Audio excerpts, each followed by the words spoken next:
Welcome back to the Lynn Miller Room here at the AAC. This edition of the Eagle Sports Coaches Show. We're joined with Matt Ballard now. And, Coach, I would say one word, maybe frustrating after Saturday's loss to St. Francis. You're up 17-0, and it seemed like they didn't click. Well, for the last 30 minutes, yeah, absolutely. It's amazing the difference of the two halves. We said, we always talk about it's a 60-minute ball game, and of course we reinforce that even after the ball game. This is a team game. This is a 60-minute ball game, and you don't get a win victory for what you do in the first half. You get a win victory for what you do for those full 60 minutes. You can't just be ahead and play it for even 58 minutes or 59 minutes, as we know and so many teams know. But it's amazing the contrast, the difference. It is two completely different ball games from the first half to the second half. We were in control, and basically they were dead in the water. I think that's the term I used. I will still use that, and they were. And then, and I'll put it this way: we allowed them to get back into the ball game, and everything in football interlocks, and influences and has an impact on each phase, from offense, defense, and special teams. And we did a great job there in the third quarter offensively on first and second down. But the third down, there were plays there to be made. They were not difficult. There was not one thing in those first three or four drives in that third quarter that St. Francis stopped us. It was us. We did not execute. Now we did in a two-under-man situation. We didn't run the proper man route. We ran a zone route. But when you run a zone route versus man coverage, you're not going to get that first down. And basically, in a nutshell, we left our defense out there on the field. And when you get worn down and tired, and when we've been out there back-to-back series, 53 seconds and then 60 seconds, and they have to go right back out there, and then you got these big old boys that we have a size mismatch difference anyway, and they pound you and they wear you down, then we see what the end result is in that second half. So it is what it is, and we were concerned about that going into the ball game just because of basically about half our football team being sick last week and missing out time. We were very concerned about our stamina and endurance in that second half. I think that showed up defensively. I don't think stamina and endurance had anything had a whole lot to do with our non-execution from an offensive standpoint. But it is what it is, and we just got in a situation where then when you get behind and game gets tight and they're back in it, then this is what happens from a skill position standpoint offensively. You get tight, you start forcing things, and when you do that, then your normal hand-eye coordination, your feet, your hands, you do not do things properly.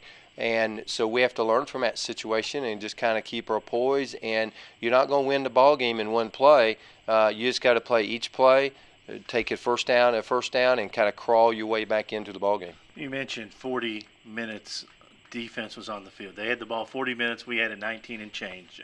How can you change that? We've had trouble running the ball, but our short passes has been our running game because it's three and 4 yards. Now, as a coach, when you look at that and you draw up your game plan, when you're making those, he's completing. Zach Lewis is completing those passes. Right. How do you extend those drives? Well, twofold. Number one, you continue to execute offensively, since we're talking about us with the football. I think we do, and we have to run the ball a little more effective, a little bit more, hopefully, from Saturday's ball game. I stood there in the middle last week, and I told the guys, when we stand in that locker room on Sunday, our average per attempt in the run game better be 4 yards or more. Well, we stood there Sunday, and guess what? It's 5.4. So we did some good things in the run game, and I think our guys got some confidence from that, and we did some good things in the run game. And if the score hadn't have got what it would been, we would have run the ball more. So I think that that's something to build on. We can do that. and we just need to execute on those third down situations. Now, we were great in the first half. Yeah. Okay, so let's don't, it's real easy when something like this happens to panic. Well, in the first half, we were 5 out of 7 on third down. Okay, so but when you come out in the second half and you don't do it and you start pressing and things happen, then there's no use of shooting yourself in the foot. You got to look at it for what it is. You got to analyze it. You got to break it down. But we just have to continue to do a better job on third down, run the ball a little more effective, and from an offensive standpoint, and then that will increase a little bit. But we're not going to sit here, okay, or be out there on game day. We're not going to win the time of possession battle. I think leading going into this ball game, we were leading our conference and way up there in the country in total offense and points and all that stuff, but we're dead last in time of possession. Why? Well, because of our tempo and putting up the points, and we're leading the league in scoring, that type of thing. So we're not going to be a team that's going to win that battle in time of possession. Of all the stats that's on there, time of possession is the most misleading and tells you absolutely nothing about a ball game.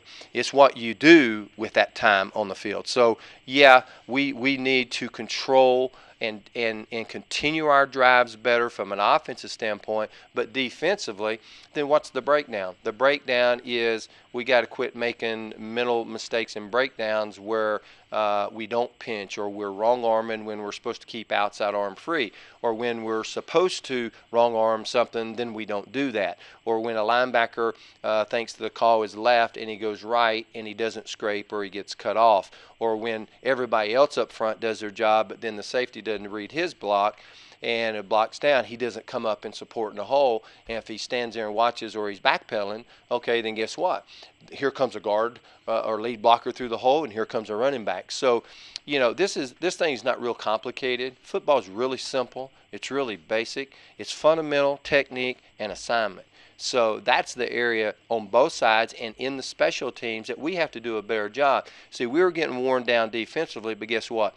We didn't do anything offensively, and we didn't do anything in the special teams area to overcompensate for that, see, to help us get back in that ball game. But no matter what is happening up to this point, we've had somebody that has stepped up and made a third down play, or when they've got down in the red zone, they've done the same thing and has stopped a drive. That didn't happen Saturday. See, so we don't make the play defensively, and we didn't do anything offensively or special teams to contribute to that cause. Therefore, you get left out on the field. They execute, they get points on the board. We do not. Matt Ballard is our guest, the Eagle Sports Coaches Show. Non-conference season is over. You can chalk that up. Now it's playing for real as the PFL League starts Saturday, and be going to a very tough place to play in Des Moines, Iowa, and Drake University. Preseason is over, and it's interesting as we start this PFL campaign. It's like, okay, we start with the defending champion. It's like, oh well, you got to play them sometime. And is that a tough place to travel and to play? Yeah, but guess what? They came here last year, so you don't get caught up in that game. Number one, they are a quality football team. They are the defending champion. What happened last year doesn't really mean anything to this year. What happens is what goes on place on Saturday afternoon. We go from playing an opponent that has an NFL size line to an offense that has a Big Ten type size line. I say that because of Iowa and that type of thing. But they have probably one of the best quarterbacks in the country. So we've got a huge challenge ahead of us. We have the good things that we did Saturday. We have to build on them. We have to have confidence. We have to go into the ball game and execute. And then we have to do our part offensively and special teams to try to keep this game close and try to find a way to win it at the end. You mentioned their size up front. The left tackle 6'5", 302. The left guard 6'5", 310.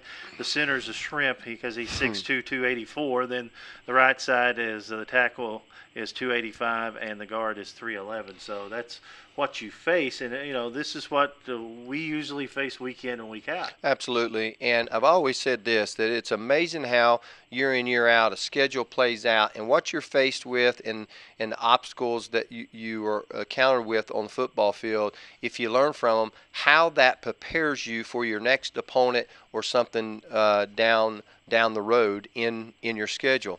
So the big thing is It's okay if you get blocked or once in a while, but you can't stay blocked. So we just have to do a better job of shedding and getting off blocks. And it's got to be more than one guy. We've got to have better pursuit angles. Yeah, we have to do some little different things, I think, with our fronts and our stunts there a little bit. But we just have, instead of playing one-on-one football, we've got to play great team defense. Now, on the flip side, offensively, I think we're going up against probably the best defensive line in our league. Drake's defensive line is just like, when you watch them on film, it's like, holy Toledo. It looks like you're watching Iowa or Ohio State. I mean, they're that sound, they're that physical, their motors run wide open, and so we've really got our work cut out for us. But some way, somehow, we have to protect our passer. We've got to have an effective a run game and get in a good balance. And if we do that and just, take pride in our execution, then guess what? We got a fighting chance. You're going into your fourth game. This is where the little nicks and bumps, add up. Health-wise, how are we? We're holding our own right now. We're probably no different than any football team around the country. We probably had more than our fair share early on. So, right now, that's probably the best way to say it. We're kind of holding our own and keeping our fingers crossed that we don't get any key big player of ours out there that's hurt and it's going to miss time. Zach Lewis ties the all-time passing record for touchdowns at 55 with his big long pass to Morehead. That's the longest pass in his career.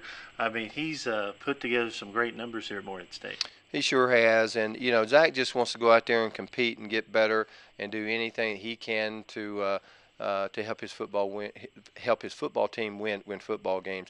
I don't think Zach gets really caught up in the numbers and or the records or anything like it. Does it mean something to him? Yeah. Does he take pride in it? Absolutely, because he takes pride in himself, and he just wants to be the best football player that he can be. Nobody works harder, nobody spends more time with it, and nobody wants to go out there and do more for his football team. If he had to block or run the football with it, he would, but he's a passer, and he does a pretty good job with it, and so we're proud of him. We're very happy for him.